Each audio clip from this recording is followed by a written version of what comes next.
nonsense she said that America is tired of. They say good fences make good neighbors, but not always. Jim Murray reports on a couple of situations in which scary neighbors inflicted real damage, including gunfire. A homeowner's busy doing yard work when he's shot in the neck out of nowhere. Police say the shooting was the climax of a year-long feud between the victim, Davis Maturi, and his neighbor, all over a tree straddling the property line. That's neighbor John Sawchak, in Mickey Mouse years, spreading a mysterious liquid over Maturi's yard. His antics have been the talk of the neighborhood. These wanted posters call him armed and dangerous. Cops say he suffers from a paranoid personality disorder.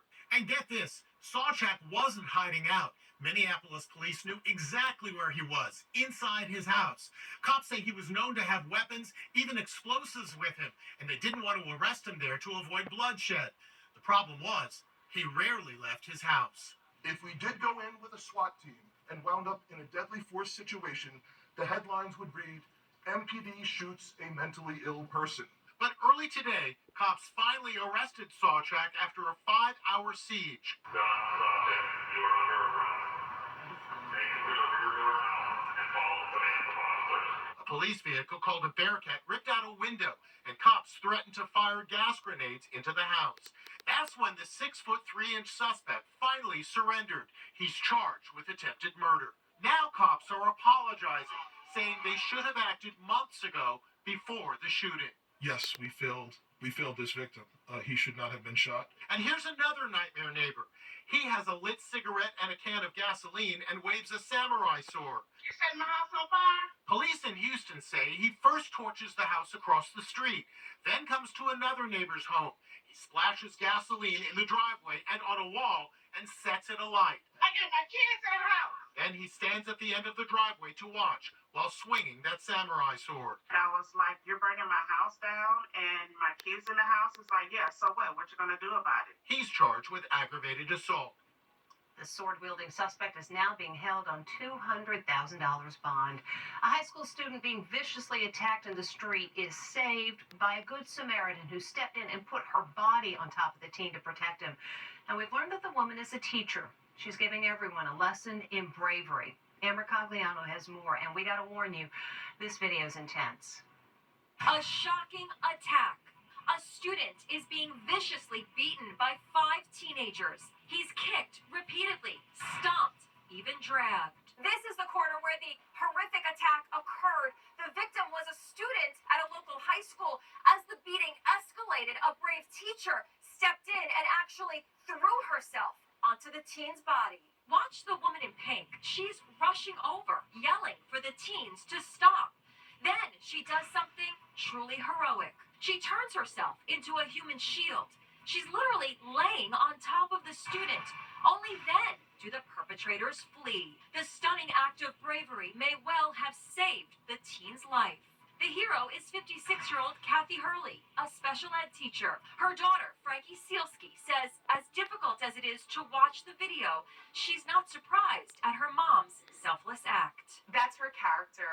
You know, she's always rooting for the underdog. She always sticks up for what's right. She says her mother noticed the beating unfolding as she was getting into her car on her way home from work. The way that she moves in and almost kind of dances through it until, you know, she takes that child underneath her own body like an angel. She says her motherly instincts kicked in. Did she know she was putting herself in danger? I don't think she cared at all. The kid had no chance.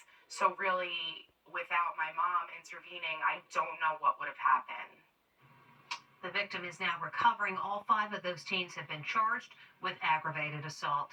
Fans at Taylor Swift's concert in New Orleans got a little something extra this weekend. Fellow pop star Sabrina Carpenter magically joined her on stage.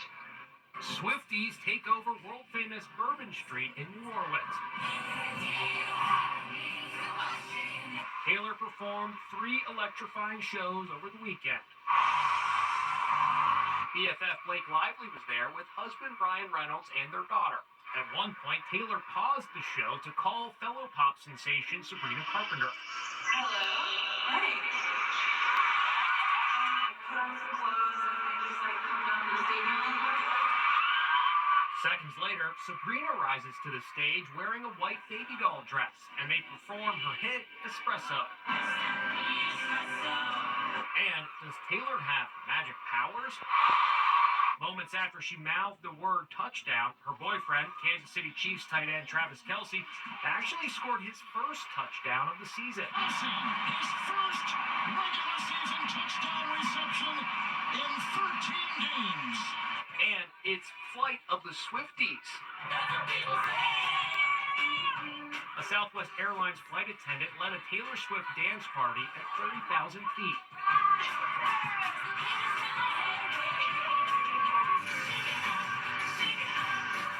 Taylor returns to the stage November 14th. She'll have 6 shows in Toronto. It was one of the most touching moments yet in the World Series. Dodgers slugger Freddie Freeman celebrating his historic Grand Slam home run by running to the stands to share the moment with his father. Now, as the series moves to New York, Mr. Freeman has traveled across the country to cheer on his son. He spoke with Les Trent. To say he's a proud papa is an understatement. What a Hollywood ending. Freeman hits the ball right field. She is gone! A Grand Slam home run in extra innings of the World Series. Launching a no-doubt grand slam that they'll talk about for ages. His teammates surrounded Freddie Freeman after the monster shot handed the Dodgers Game 1 against the New York Yankees. So, what did he do next? Freeman ran right to his dad. He's been there since I was a little boy, throwing batting practice to me every day. So this isn't my moment. That's my dad's moment. Today, I met up with Freeman's father in New York. He comes up and he says something to you. All he did was yell. It was just a scream of pure joy. And I yelled back at him. We head bumped, and then he took off. Father and son have a unique bond because Freddie's mother died when he was just 10 years old. In each shoe, he's always had her initials in them. He handwrites her initials in his brim of his hat.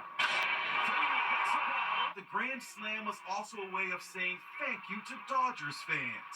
You see, back in August, Freeman's 3-year-old son Max was stricken with the rare disorder Guillain-Barré syndrome. No one should have to go through this, especially a 3-year-old.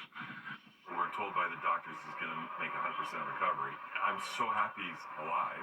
Freeman was embraced by Dodgers fans when he returned with a 2-minute standing ovation. After the Grand Slam, he had this to say to his fans. When I came back that first game, they showed love. I'm just glad I was able to reciprocate tonight. And look who caught the Grand Slam ball. A 10-year-old kid named Zachary. It bounced on the seat directly in front of us. Then it rolled on the ground a little bit. Then I picked it up and knocked it to my dad. Zachary didn't even know he was going to the game. What were you supposed to be doing? I was supposed to be going to the dentist to get my braces off. And now he's the owner of a baseball that some are estimating could be worth $1 million.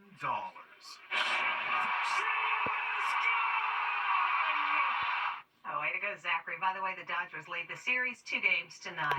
Now the Surfer Dudes being hailed as heroes. They were taking part in a competition when they saw a fisherman knocked off a jetty by a rogue wave.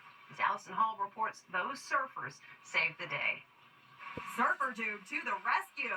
Dramatic drone footage shows the surfer desperately paddling toward a fisherman in distress.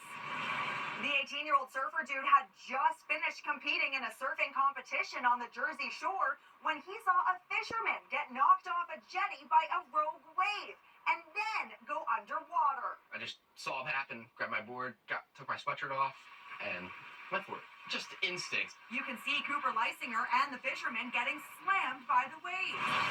Other surfer dudes also came to the rescue. Cooper finally managed to hoist the fisherman onto his surfboard. The waves pushed us back in. I was so relieved when he got to shore. Like man, it could have been so much worse. I was just happy to see he was okay. Actually, Cooper is a nursing student, so he just got some real-life training. And it was